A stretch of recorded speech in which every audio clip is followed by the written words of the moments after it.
Hey guys, welcome back to the vlog. I told you we were going to have a special guest, but I didn't expect two special guests. We have Bree and Emma from TwoSixWellness. Hey guys. You guys are doing some awesome stuff. First, I want to highlight that it's Female Founder Month. Yes. Georgia and I were talking about this yesterday. I will give you the link, but you got to go on and do an Insta snap at a handle that I'll give you, and I'll link it in the description below, and just tell them about who you are, what you do. Yeah. And then what they'll do is they'll rebroadcast it out across the Women's Network. So great. And some pretty big exposure. So talk to me about, or talk to 2, 3, 4, 5, 50,000. We're nearly there. Yeah. Talk to me about what you guys do, or talk to everyone, tell them what you do. I'm super engaged. I love health and wellness. Yeah. It's a huge focal point here for us at Creative Cubes, and we'll talk about that a little bit later. Yeah. But talk to us about 2Six. Yeah, awesome. Well, I guess Bree and I started 2Six in 2014. Yeah, Okay. so nearly 4 years ago now. Really started in 2016. 2Six. I know, but I was like, when I got to 2016, I was like, this is our year. Yeah. 2Six. Right. Now it's getting to 2018. I'm like, this is our year. So it's like 8 months. It's the 6, yeah. It's going out. I love it. We're almost there. Yeah, no, but I mean, the business is going awesome. Like, we're really passionate about health and wellness as well. Yep. So I guess we started it from that passion, and it started as an online blog, really, about trying to get just like information about health and wellness out to the world that wasn't over people's head, that was relatable, easy to read, kind of fun accessible. to read, Sure. really accessible. And like, just to paint a picture, at the time, you know, it's only 4 years ago, but the landscape was really different. Yeah. There was a lot of highbrow information. It was when superfoods was sort of, you know, that buzzword. Yeah. And then Em and I were talking, and, you know, we've had our own experiences with health and wellbeing, particularly in the mental health space. Yeah. And we're like, you know, there's not a lot of information that's accessible that people, like friends of ours or family, would understand. Yeah. And how do we bring that information onto a platform that people can understand and take into their own lives? Yeah. And use with it how they want. Yeah. So, and that's how 2Six was born. Yeah. So I'm a victim, and I wasn't going to go down this route, but I think it's important to highlight. About 12 months ago, I had kidney stones, and I'm a victim of some of the messaging that's out there in the market around protein. Yeah. And so, you know, I thought, and I wasn't as educated. And by the way, I used to be a personal trainer, and I studied anatomy and physiology at university. Yeah. Didn't do much with it. Run a co-working space now, but and actually built a dog toilet business. So you know, you have to do a degree, and it's kind of. But you know, I was a victim of you know, I had a protein shake for breakfast, which I still do. But it's a soy protein, and then I would have some sort of chicken, steak, something with rice for lunch. And then my wife's vegetarian, so she would, and she doesn't do this anymore, but she would cook a non-vegetarian meal for me and a vegetarian meal for her. And I was consuming way too much protein to the point where I thought I was going to die. And no word of a lie, I was in hospital. That's a really cool story when I was in hospital. Post operation, I was hallucinating like crazy.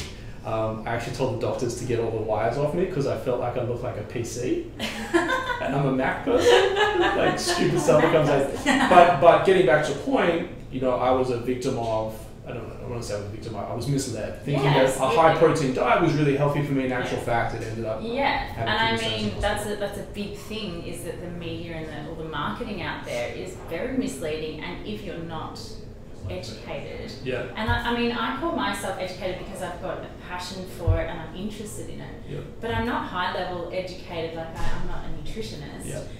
So me being passionate about it and like I'm more aware, but then the average person that's not really passionate about it, what are they doing? Whereas someone like us, like, you know, we're aware and we're interested in it, and we still make mistakes. So that was my thing, that I was like worried that, you know, we don't want people to have to read textbooks to be educated. We want people to just jump online and see these fun articles and like at the beginning, it was just written by us. Yeah. And we were putting the information out there from our experiences. Sure. And then it grew to getting, experts in to write the articles. Awesome. But that was the whole thing behind it. It's just, it worried me, the marketing and so on that was out there that was misleading people. Well, it goes back to this fake news situation. Yeah. I mean, it's all related, Yeah. meaning that people are consuming stuff that not ingesting, but actually consuming information, thinking that they're reading the right stuff. Yeah. And it's really those people or those companies that have the bigger money behind it that are pushing the problem or the idea with an agenda to push sales. So I love it. I think workplace wellness, I'm an entrepreneur, and I'll be honest with you, eating is an absolute chore for me, because it means I have to stop, walk away from my desk, and I'm heads down. I have my little Apple Watch on, which beeps every 2 hours, saying, walk, get up, have some water, stretch, and I'm trying to get my head around it, and I run probably I'm just shy of 100 Ks a week at the moment on the treadmill. So I get it all, but there's not these bite sizes that I've been able to, and so I think that's where TwoSix comes in play, where I'm getting bite sizes of this information on a regular blog. It's easy to read, I guess, and interesting and relevant, and it's not, we try and make it not boring. So we try and make it on trend with whatever's happening at the moment, and try and get kind of cool people to write the articles that you want to hear from. And it's local too. We're really passionate about that at the start. It was about showcasing people in Melbourne, and now that's grown to Australia-wide, but they were doing really cool things in the wellness space, whether that was making their own organic chocolates or, the pressed juices. I like this topic. It was, and that's where it started, and we were just fortunate enough, the business organically grew towards workplace wellness, and all these relationships that we built for the first 2 years, we were able to bring into our programs. So now we've got healthy cooking sessions with these local suppliers that have been making chocolates, in the back of their house. But, it's really authentic. So from the start it was this community. Really raw relationships. So the backbone is the content, and then obviously the workplace wellness. And so talk about that.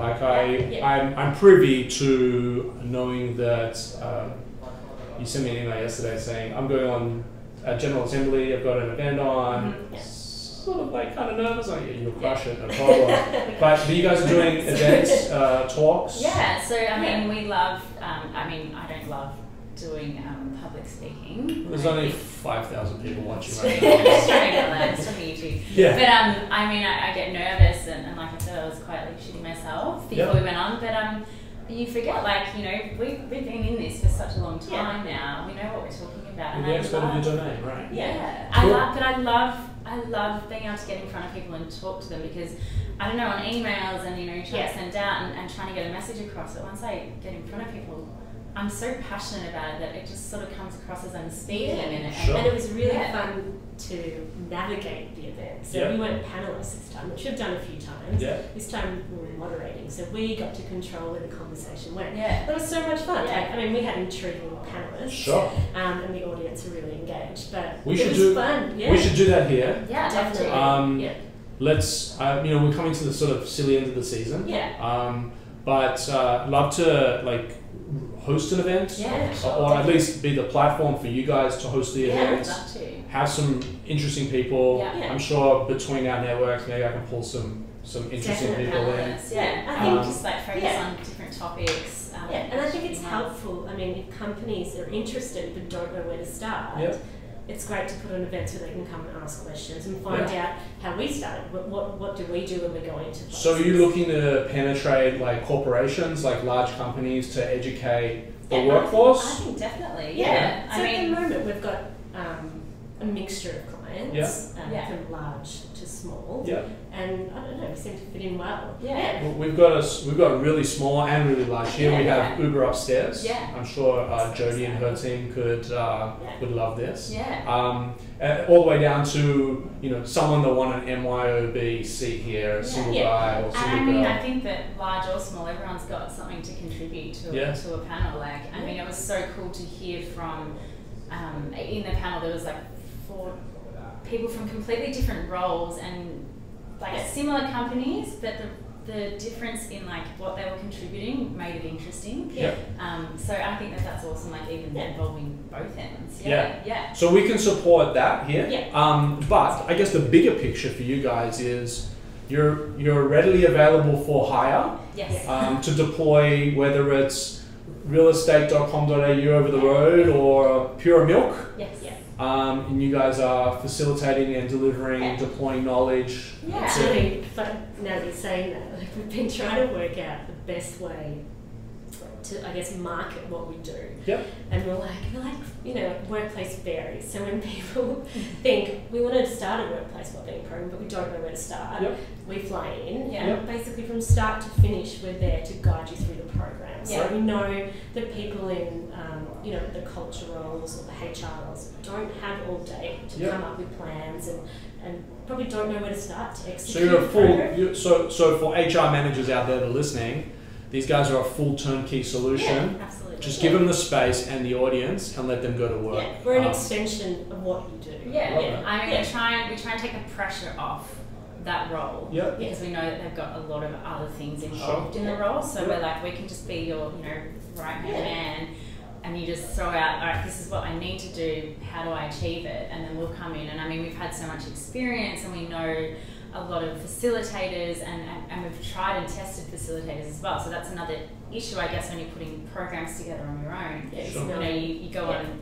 whatever avenue, Facebook or this, to find someone, and you go through maybe a recommendation, but you've never seen their program before, and they come in and you sit there and you're like, this is not what I wanted, you know. So I mean, that's the upper hand that we have, is that we've tried and tested all the facilitators, and full turnkey. I love that. So 2sixwellness.com.au. That's right.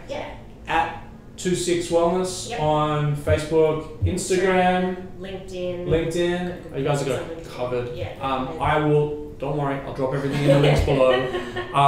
This is really cool, really interesting. I think that, you know, a lot of success that people have is not that they're the greatest entrepreneur sending rockets to the moon. It's just that they've got themselves covered. They're surrounding themselves with the proper people.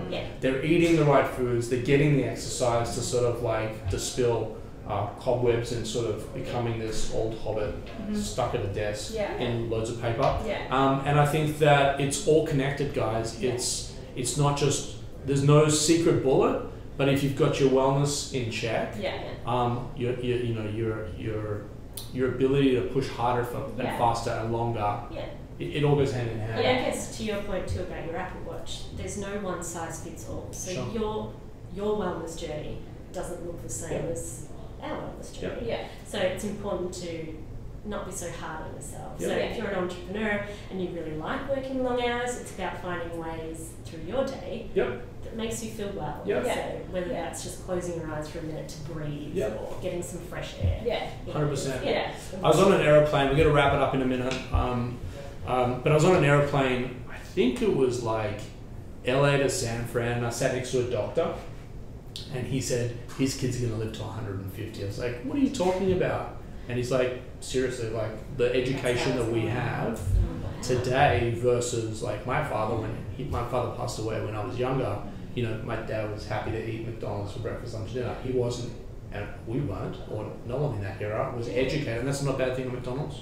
They're all good, but in moderation. Just don't come sue me. Is what I'm really saying. But the education that we have from people like yourselves that are out there pushing to make people's lives better is a huge advancement from the 80s and 60s, 70s, 80s, 90s. And we are going to live to 150. Maybe we won't, but definitely. I think my kids will. You know, I got a 6-year-old, almost a 6-year-old. She's coming on the show, by the way. Our children on there too. So we're going to go way off topic, but she's like, she thought the coolest thing in the world was to be a mum until she found out that dad does some stuff on YouTube. And now she wants to be a YouTuber. So she wants to come on the show. But I genuinely think with the education, with this checking my heart rate constantly, like there's 1,000 stories out there of, I mean, Apple Watches saving people's lives because it detected a murmur or whatever, heart regulation.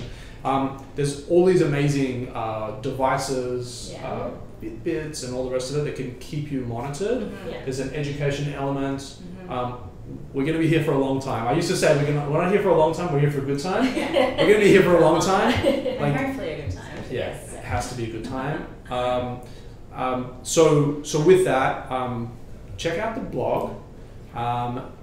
If there's, I'll put some more information in the links below so that you can just click and go straight to what 2Six is all about. Stay engaged with yourselves, and thank you for coming on the show. Thanks for having us. Next time we will hopefully have 50,000 people, not 5,000. Not to say that 5,000 is bad. But yeah, I love what you're doing. I want to help facilitate where I can. I can't change the world by myself, but I think the three of us could have a pretty good crack at trying to make things move a little faster. So this is a little awkward. No, you're welcome. This is a little awkward. I go and actually turn off the iPad because so many people have commented like, why does he walk away? And why? Like, there's no film crew here. There's 2 microphones plugged into an iPad and an iPhone and 2 tripods. High tech professional. Yeah. So eventually I'll have a whole stage production and a crew, but right now it's awkward city. Population 3. See you guys. See you guys. Thank you.